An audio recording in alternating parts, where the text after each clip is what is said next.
Well, I've finally done it. I have finally seen Vinland Saga. This anime has been on my radar for a while now. Of course, I've heard of it, but it's never actually been recommended to me personally, so I never felt a rush to watch it and I didn't know anything about it. I just knew that the main character was a Viking and blonde. That's literally it. Usually, I feel like in the anime community and within social media, you kind of get minor spoilers of clips, of arcs, of alluding to certain things. And somehow I never got anything with this show. So that's good because I went into this show spoiler free, but it also really nothing really pulled me to watch it.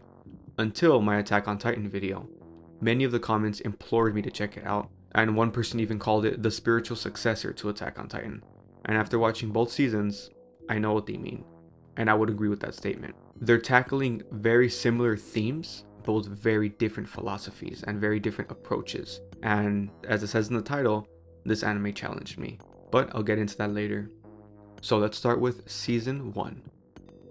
I love Season 1.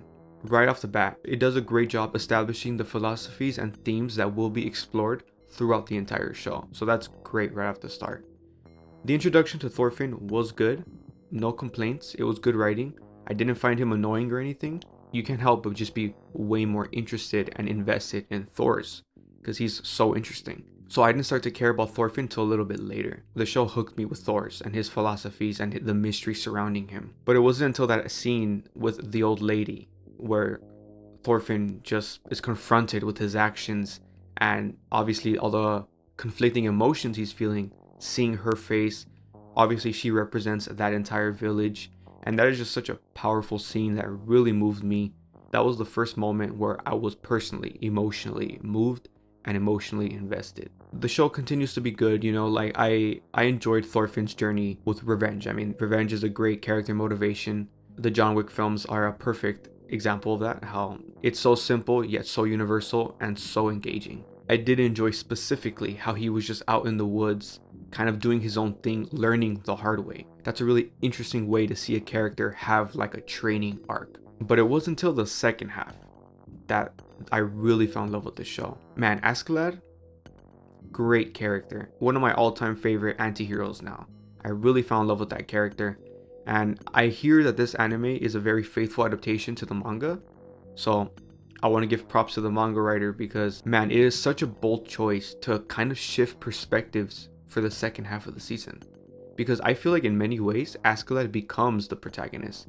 Not only is he the villain for the first half of the show, he's like the driving force for Thorfinn. He not only becomes, in a way, a protagonist, a dark protagonist, but he also becomes like a father figure to Thorfinn. Even if Thorfinn does not want to view him that way, that's essentially what he becomes, a dark father figure. And that's so interesting, so unique, honestly. I just love that character and the voice acting. I saw it in sub, and immediately I recognized his voice as the same voice as Madara from Naruto.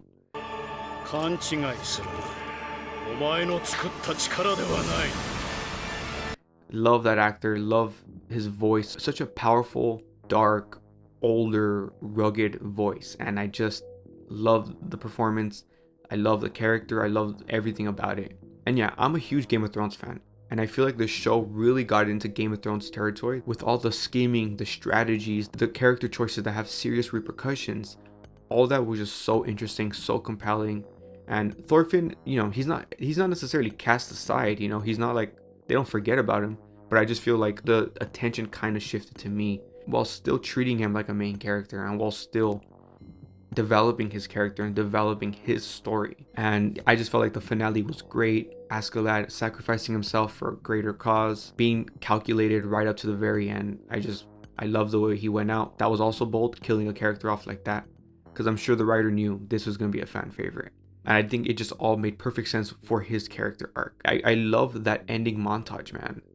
The music, end of prologue, that was such a great song. It was just so epic, so like nostalgic, so adventurous. I feel like it's one of the most perfectly crafted, like adventure, awe-inspiring, wondrous songs ever. I really love that song a lot. And that montage was very interesting, seeing all those mysterious characters. I've never really seen an ending like that. Just like a montage of characters we haven't met yet. And I'm very eager to meet them. We've only met one from my understanding, right? So yeah, can't wait for season 3, or if it's a film, whatever, to eventually get to know everyone else. Which brings me to season 2. This is where the anime did challenge me, but not for the reasons you might think. The slow burn storytelling and the introduction to Einar, however you pronounce his name, did not bother me one bit. I actually very much enjoyed the first like 10 episodes. I thought it was very mature, very meditative, and just very bold. The second season is just bold as a whole. There's just so many reasons why it's bold. And yeah, I just loved that. And I thought the way Einar was written was very well written. If the writer was an amateur, they would have made him super naive, super annoying, and just I feel like he would have been a damper on the show, and it would have been like, oh, we have to suffer through this character. It would be one of those things where I have to like make myself understand or like cope with it. Like, I understand why they're doing it. It helps juxtapose against Thorfinn, all that. But I feel like I really got behind this character, and I think they wrote him really well, where I was completely rooting for him and empathizing with him. So I really like that character.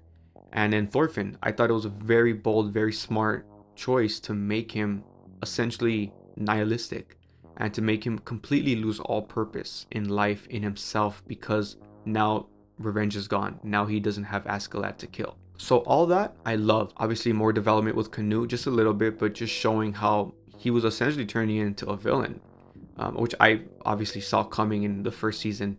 People like that, people who are like kind of like, spoiler, but kind of like Daenerys in Game of Thrones. People like that are just kind of like, I know what is good. I see the path forward, and I will guide everyone. Like, you're not God. You know, you're not all knowing. You're not all powerful. You're not all good. And it's just so delusional to think you know the right way. I thought that was a really interesting character direction for him. And then obviously the haunting of his father. And it's like, dude, you're essentially being just as bad as him, if not worse. All that, very interesting, very good. But the shift for me happened with Arnheid and Gardar, that story arc.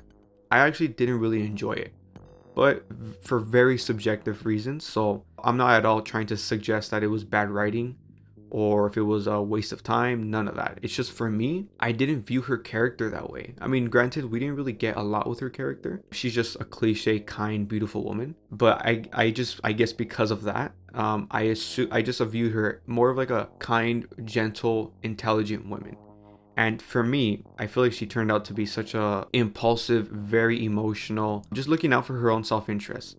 And I really do understand it, you know, survival and thinking about her husband, what's the best path forward. She obviously doesn't want to be a slave.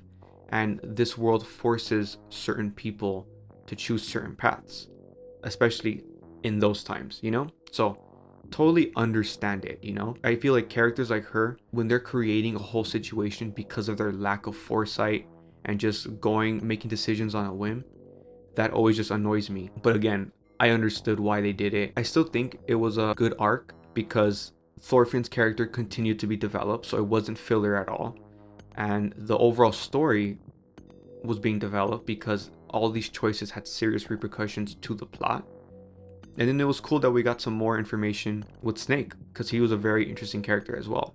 But you know, once that arc finished and we were going to move on to the confrontation with Thorfinn and Canute, it made sense. Like, in the context, the philosophy, it all fed into it, you know? So again, I don't think it's bad writing. And then we get on to that confrontation, which is where the show really challenged me. Thorfinn getting punched 100 times.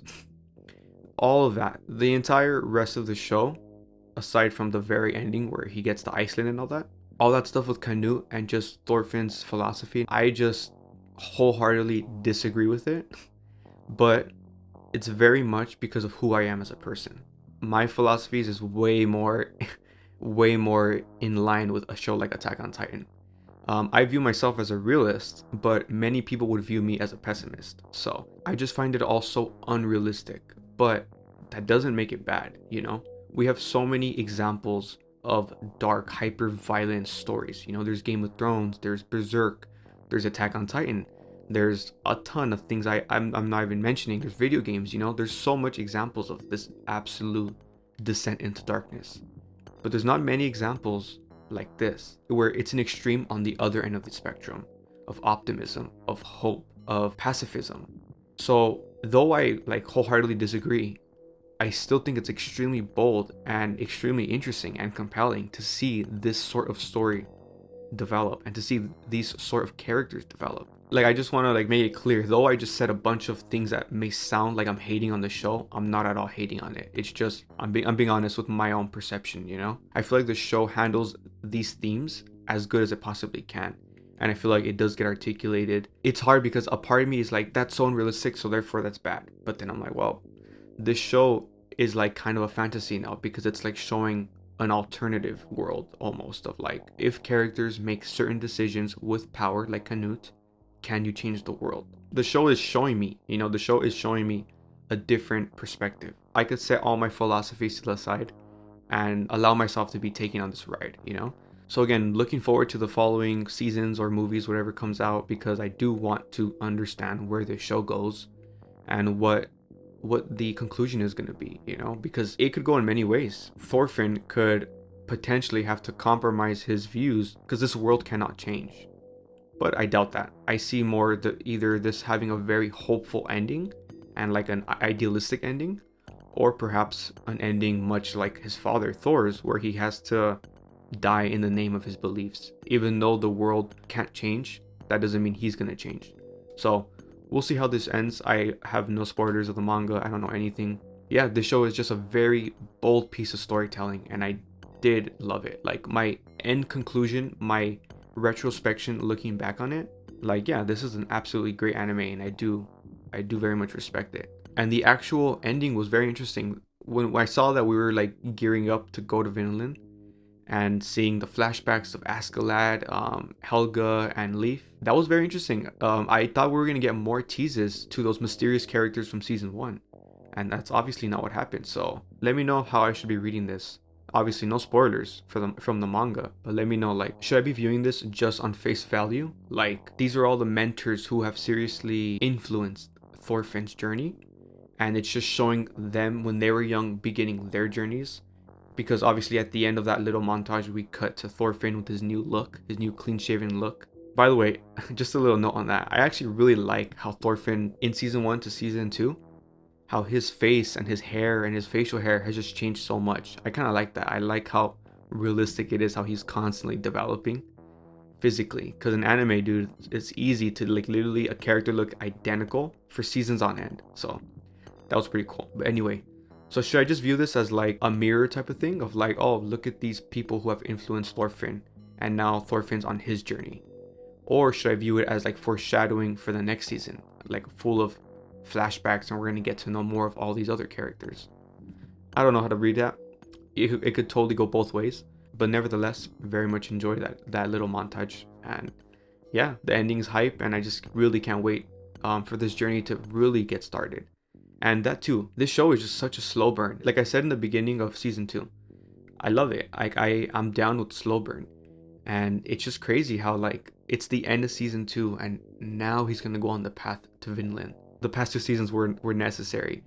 Very much took their time to lay all the groundwork, and I have so much respect for that. I'm sure there's tons I haven't said, I'm sure. There's so much to say, but I obviously don't want to ramble too much. But yeah, all in all, very much love this anime. Let me know your thoughts on this anime, on the manga. Please no spoilers again. But yeah, thanks for watching.